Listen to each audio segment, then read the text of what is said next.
ayan guys, nakakuha po tayo ng 100 pesos. Galing po sa Rakuten Insight USA Co.Ltd.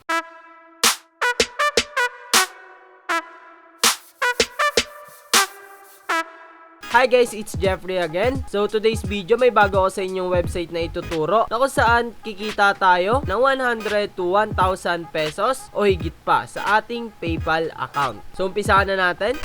So website po na aking ituturo is ito po si Rakuten Insight. So i-click nyo na lang po dyan sa ating description down below ang link nitong website na ito para po ma-direct po kayo dito sa kanilang website. So after nun guys, is click naman po natin itong new member registration. Guys, click natin yan. And then dito guys, basahin nyo po yung kanilang terms and notices for member registration. So kailangan guys 16 years old po kayo and above. And then guys, dapat di po kayo kasali sa kahit anong mga ad agency. So dapat daw po is isang account lang po yung ating i-register dito sa kanilang website. So and guys, proceed to next page po tayo. So guys, yung mababasa nyo dito sabi, date of birth and gender cannot be changed once you submit the registration. So bawal nyo na po palitan yung inyong date of birth and yung inyo pong kasarian or gender. So kailangan guys, tama po yung ilagay nyo dito sa kanilang form. So sasagutan nyo lang po dito or fill upan nyo lang po dito yung kanilang form. So ayun guys, maglalagay po kayo muna ng inyong email address, password, and then confirm nyo lang po yung inyong password. Dito po maglalagay kayo ng inyong first name, middle name, last name, and then date of birth. Then yung gender nyo po kung male nga po ba kayo o female. And then click nyo lang po itong I'm not a robot, and then click nyo na po itong submit preliminary registration. Ayan po. So ako po meron na po akong account dito, kaya ang gagawin ko na lang po is mag-login.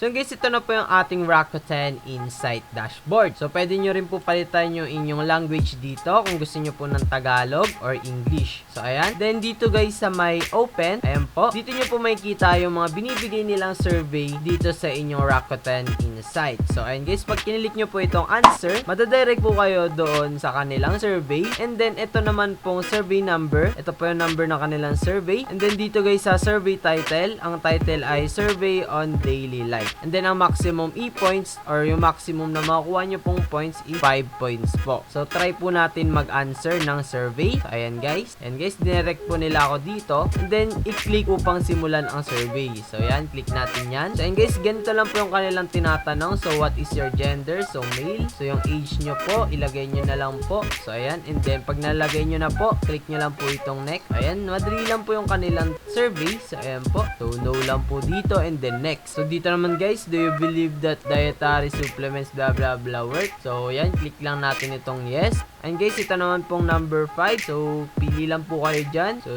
smart washer, smart dryer, cleaning system, yan. And then click lang po natin itong next. So dito naman guys, please let us know which of these cleaning products would you consider purchasing in the near future. So robot vacuum, robot mop, and automatic. Ayan, then click lang po natin yung next. Ayan guys, sagot-sagot lang po tayo dyan. So napakadali lang po ng kanilang ibinibigay na survey. So ayan guys, number 8 na po tayo. So ayan, ganyan lang po. So next na po agad.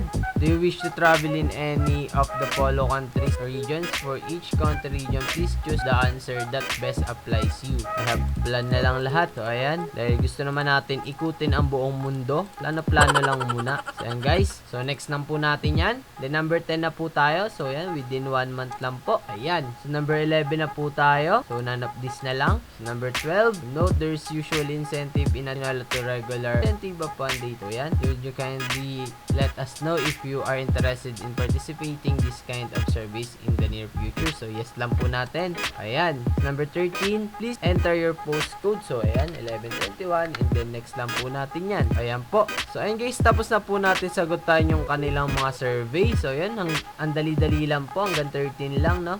So minsan guys, mas madali pa yon. So ayan, ito po yung una nyo makikita pag natapos nyo na po yung inyong survey.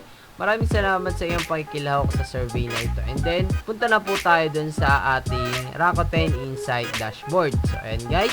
And then dito guys, i-refresh lang po muna natin itong ating website. So ayan guys, 1,000 to yan, no? So ayan guys, nakakuha na po tayo ng 5 points. So ayan guys, naging 1,007 na po yung ating points. So dito naman guys sa answered, so ayan, ito na po yung aking mga nasagutan. So dito nakakuha ko ng 300 points, 5 points, 10 points, 5 points, 5 points, 5 points. Ayan guys, ito yung kanina kong sinagutan. So dito naman guys sa close, ito po yung mga survey na hindi ko po nasagutan noon. So, by the way guys, dito po sa Rakuten Insight, wala po sila ditong referral link or code. So, click nyo na lang po yung link dyan sa description down below para po madirect kayo dito sa kanilang website. So, yun po. So, click naman natin itong redeem points guys. Ayan. And then, click naman po natin itong how to. So, ayan po. So, dito nyo guys malalaman yung inyong mga katanungan. So, ayan guys, e-points redemption for rewards. A minimum of 1,000 e-points is required to redeem for gift vouchers. So, ayan yung mga ganyan guys. So, kailangan natin ng 1,000 e-point para po maka-redeem dito. So, ayan guys, mayroon na po ang sapat na e-points para makapag-redeem po dito sa kanilang website. So, ayan guys, basa-basahin nyo na lang po yung kanilang mga question and answer. So, back na po tayo. Pwede po itong Rakuten Insight sa inyong cellphone, PC, or laptop. Ayan. So, click naman natin itong redemption. Ayan po. So, ayan guys, try natin dito mag-redeem. So, ayan guys, ito po yung ating PayPal. So, select lang po natin yung 100 pesos or 1,000 e-points. So, meron rin po sila ditong 2,500 e-points equal 250. So, yung pinakamalaki po is 1,000 pesos. So, kailangan nyo po ng 10,000 e-points kapag mag-redeem po kayo ng 1,000 pesos. Redeem po natin itong 100 pesos. Ayan. And then, click natin itong redeem. So, ayan guys, nanghihingi siya dito ng verification code. So, punta tayo dun sa aking email. And then, by the way guys, nagbibigay po sila dito sa inyong email or magno-notify po sila sa inyong email kapag meron na po silang bagong survey. So, reload ko lang po itong aking Gmail. So, guys, ayan po, na-receive ko na po yung kanilang email na verification code. So, ayan, click ko lang po yan. Ayan po. Loading po siya. So, guys, ito na po yung aking verification code. So, ika-copy-paste ko lang po yan. Ito po. So, copy ko lang po and then balik po tayo dito sa ating Rakuten Insight Survey. And guys, paste ko lang po dito yung ating code. So, ayan. And then, click lang po natin itong submit. So, guys, ang sabi na dito is you're almost done. So, ito po yung parang inyong resibo. So, item, PayPal. So, e-points is 1,000 e-points. So, ayan. Meron na lang po ako dito 7 e-points. So, and guys, delivery date from 20th to last day of August. So, doon ko po siya makukuha. So, mag-aantay po ako dito ng August 20. So, today is July 9, 2020 pa lang po. So, and guys, matagal-tagal po yung ating iintayin dito bago po natin makuha yung ating point. I-update ko na lang po kayo kapag nakuha ko na itong aking point. So, and guys, scroll down lang po natin and then tignan nyo na lang po dito yung kanilang mga notice and then confirm na po tayo. Ayan, confirm na po natin. So, ayan guys, your request for e-points redemption has been successfully submitted. So yun guys, di ko pa na-expect na ma-receive po natin kaagad itong ating payment dito sa Rakuten Insight. So ayan guys, you have a payment from Rakuten Insight Service. So ayan guys, nakakuha po tayo ng 100 pesos galing po sa Rakuten Insight USA co.ltd. So ayan guys, nakalagay naman po dyan aking pangalan. And today is July 10 po. So 9:43. And then guys, 9:20 ko po siya na-receive. So mag-aantay lang po kayo dito ng 32 hours dahil 1 AM ko po siya winidraw ng July 9. Lampas isang araw lang naman po kayo mag-aantay and wala pa pong 2 days. So yun lamang po about sa video na ito. Sana po nakatulong ako at nagustuhan nyo ito. Gumawa na rin po kayo ng Rakuten Insight account para po kumita na rin kayo. Please like, subscribe, and hit the notification bell para ma-notify kayo sa susunod ko pang video. Peace!